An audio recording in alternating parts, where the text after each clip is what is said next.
The first week of August is as good a time as any for a vacation. Just ask Congress. They're doing it for 5 weeks straight, but it turns out going home is not always the break that maybe they want. Just ask Iowa Republican Congressman Steve King, who got into what we'll call an awkward exchange with two undocumented immigrants who were brought here as children. Take a look.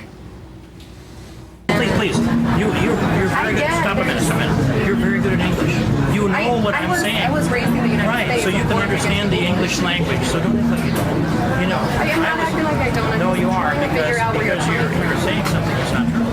Okay, what is that? And as I said, I spoke of drug smugglers. Now, you're not here to tell me you're one of them, are you? Do I look like a drug smuggler to you? Are you here? You can tell me. I'm not a drug smuggler. Of course not. I graduated from Arizona State University. You're not here to tell me that you're one of them. No. Oh boy. Frankly, no big surprise from Steve King there, but the most telling part of this video might be Rand Paul's reaction. He was there with Steve King when the two approached the congressman. Look at it.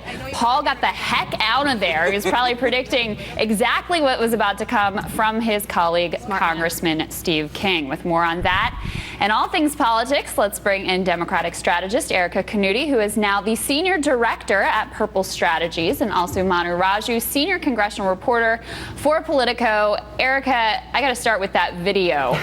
I mean, Rand Paul, if he's going to be a serious presidential contender, how smart is it for him to be hanging out with folks like Steve King? Well, unfortunately, that's who his options are. I mean, he's obviously spending a lot of time in Iowa for the fact that the Iowa caucuses are so influential. And Steve King's one of the guys in Iowa. So that's kind of who he's got. Now, I don't think he looked particularly presidential, kind of backing out and running away. And actually, I think this is one thing that Rand Paul has been doing pretty well, is that standing up in his caucus, trying to reach out to different constituencies other than the old white male voters that they're used to. This wasn't exactly his time to shine, so to speak. Manu, 4 House Republicans like Steve King who have basically made it their mission to block immigration reform, and most recently this border bill. I mean, they've now headed home. How are they being received by the voters? Is it, a sense of praise? Are they treated like heroes, or is there a sense of embarrassment? No, I think in these conservative districts, they think they've done what those voters wanted. And in fact, in a lot of those races, when I was talking to a Republican congressman last week, the feeling was that they didn't really want to give Obama much of anything because they believe this is his mess at the border. I think for the immigration issue in 2014, this is a bigger issue for the party nationally. The Republicans, the leadership and the establishment feels they need to do something to take back the White House. But to win in the midterms, they don't feel like they need to pass a sweeping immigration reform bill. In fact, they think it'll hurt them and depress turnout in a lot of these conservative states and districts. Erikka, we see some of how immigration will be used. A new ad that Cotton is running in Arkansas against Pryor. Let's take a look at that for a moment. Mark Pryor voted for amnesty, citizenship for illegals. Pryor voted against a border fence 3 times. And now, Pryor ignores the crisis. We have a much more secure border today than we did 10 years ago. Seriously, Senator? We have a much more secure border today than we did 10 years ago.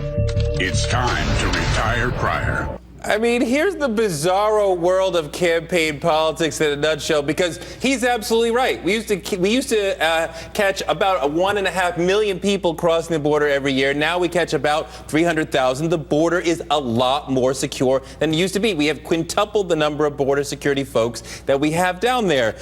He's absolutely right, but this is how immigration will have an impact on what we're going to do with the midterms. Well, I mean, this is actually, I'm really glad you showed this ad because it speaks to the bigger problem here.